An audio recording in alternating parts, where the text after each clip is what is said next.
বাবা দেখ তো ফোনটার কি হয়েছে, কথা শোনা যায় না। স্পিকার চলে গেছে মা, সমস্যা নেই। আজকে অফিস থেকে আসার সময় একটা ফোন, স্মার্টফোন 20,000 টাকা নিয়ে আসতো, লাভ দিয়েছিলাম।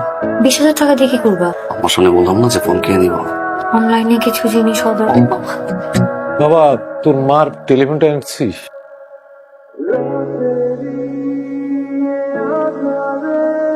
বাবা, টেলিফোন আনার জন্য যে টাকাটা আমার কাছে ছিল ওটা আমি অনলাইনে খরচ করে ফেলছি, সেই জন্য এই মাসে টেলিফোনটা আনতে পারে নাই। নেক্সট মাসের বেতন থেকে কিনে দিবে বলছে। মা, আপনি ততদিন চাইলে আমার ফোনটা ইউজ করতে পারেন। সমস্যা নাই। আই শুনো, আমার ফোনে 500 টাকা ফ্লেক্সি করে দিও। আচ্ছা ঠিক আছে, সেবার তোর মায়ের ওষুধ তো শেষ হয়ে গেছে, তুই অফিস থেকে ফেরার সময় নিয়ে আসিস বাপ। ঠিক আছে। ঠিক আছে মানে তুমি ওষুধ আনবা কোথা থেকে? তোমার পকেটে 1 টাকাও আছে? আব্বা, ও তো এই মাসে বেতন পাইনি, ওর পকেটে 1 টাকাও নেই, কোথেকে ওষুধ আনবে বলেন? আসলে এই মাসের বেতন পাইনি।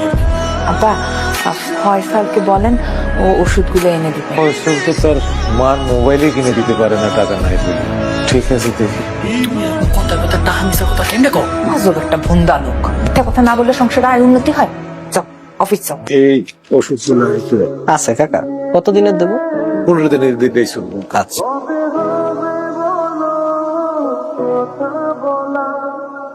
কাকা 2230 টাকা দাম হয়েছে। আমি ওই 2 দিন পরে এসে টাকাটা দিয়ে দেবো। কাকা আমাদের এখানে তো বাকি দেই না। আমি তো এই 4 নম্বর গুলিতেই থাকি, আমি নিজে এসে দিয়ে যাবো, কোনো অসুবিধা নাই। আপনার আমি চিনি কাকা, কিন্তু মালিকের খুব প্রেশার, আমাদের বাকি দেওয়া নিষেধ। দিন পরে দিয়ে দেবো, তুমি চিন্তা করো। আচ্ছা ঠিক আছে। তুমি কে বাবা? আপনি আমাকে চিনবেন না, এটাই তো স্বাভাবিক। এই বাসার দিশা ম্যাডাম আছে না, উনি আমাদের ব্যাংকে 15,000 টাকা মাসে ডিপিএস করেছে। আম্মা নাকি ডাকে? দেন ডিপিএস টাকা দেন, ডিপিএস 15,000 টাকা দেন। তোমার সাথে আমার একটা কথা ছিল। এইভাবে ভাড়া বাসায় আর কতদিন? আমি ভাবছি আমরা একটা ফ্ল্যাট নিব। না মানে এখন না, টাকা পয়সা জমায় তারপর একটা ফ্ল্যাট। আমার খরচ, তোমার খরচ। আব্বা আম্মাও একটু খরচ। না মানে ফ্ল্যাটটা কিনলে তো আব্বা আম্মাও আমাদের সাথে থাকবে না। বড় ভাইরা ডিপিএস খুলছে 15,000 টাকা। সাথী, আমার শরীরটা খারাপ তো, কটা কাপড় ভিজেছে, একটু ধুয়ে দাও তো। ভাবি, আমার তো আসলে একটু হাতে ব্যথা। একটা কথা বলো কেন? এই তো তুমি মোবাইল টিপতেছিলা, মোবাইল টেপার সময় হাত ব্যথা করে না? না সাথী নিচে কি হয়েছে বলো? কিচ্ছু হয় নাই। শোনো, আমি আর এক মুহূর্ত এই বাড়িতে থাকবো না। এই মুহূর্তে তুমি আমাকে নিয়ে বের হয়ে যাবা। এই বাসায় থাকবে না মানে কি হয়েছে? আমরা আর এই বাসায় থাকবো না। 2 দিনের মেয়ে আসতে পারলো না, আমার মুখে মুখে তর্ক করে। এখান থেকে সরে গেলে আমাদের জন্য ভালো। এই একটা চান্স পাইছি, চলো আমরা বের হয়ে যাই। বাসায় কিছু হয়েছে? আব্বা, সংসারটা তো অনেক বড় হয়েছে, ঘরের মধ্যে মানুষজনও বাড়ছে।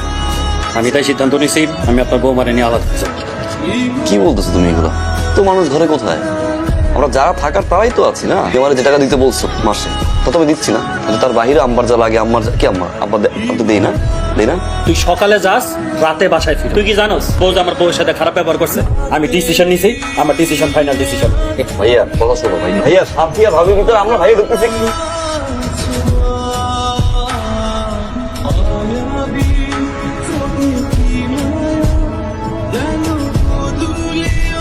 সবই তো বুঝলাম, আপনি এই অবস্থায় চাকরি করতে পারবেন? পারুম স্যার। আপনার বয়স হয়েছে, এই শরীর নিয়ে সিকিউরিটি গার্ডের চাকরি 8 ঘন্টা দাঁড়ায় থাকতে হবে। প্রথম হয়তো একটু কষ্ট এবং তারপরে অভ্যাস হয়ে যাবে। চাকরিটা আসলে আমার খুব দরকার। আপনার কি ছেলে মেয়ে নাই? আছে স্যার, আমার 2 ছেলে। আপনার ছেলে মেয়ে থাকলে আপনি চাকরি করতে আসবেন কেন? আসলে আমার ছেলেরা যে চাকরি করে তাতে ওদের সংসার চালাইতে তো কষ্ট হয়ে যায়। স্যার আপনি আমার চাকরিটা দেন, আমি যদি না পারি তারপর 2-3 দিন দেখে আপনি আমার বিদায় দিয়ে দেন। ঠিক আছে, তাহলে কালকে থেকে জয়েন করেন। কি রে তোরা কই যাস? বুঝ যায় মানে আব্বা, চলে যেতেছি। তুই যাইস না বাবা। আপনি দেখেন না যে ওই বউ ওর সাথে কেমন ব্যবহার করে? এইভাবে কি এই বাসাতে থাকা যায় না? আমি এই বাসাতে থাকবো না আব্বা, আমি গেলাম।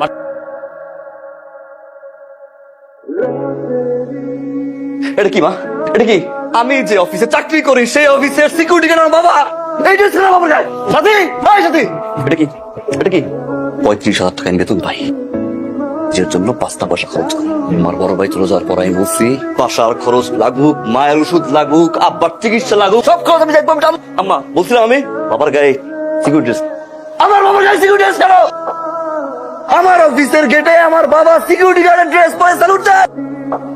ঘরের সব খরচের টাকা আমি তুলে দিই। হয়তো মার টাকা লাগবে, তা না হলে বাবার টাকা লাগবে, তোর মতো মেয়ের কাছে বলতে পারে না। বেড়া, তোর বিপদ হয়েছে।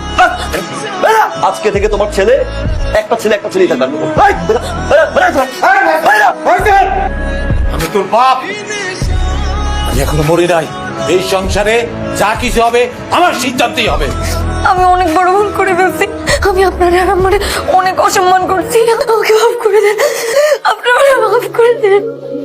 আম্মা, আম্মা, আপনি আমার মাফ করে দেন। সন্তান ভুল করলে বাবা মার উচিত মাফ করে দেওয়া। আমাকে মাফ করে দাও, আমি বুঝি নাই। আমার তো বড় আব্বা আমার নিজের বাবা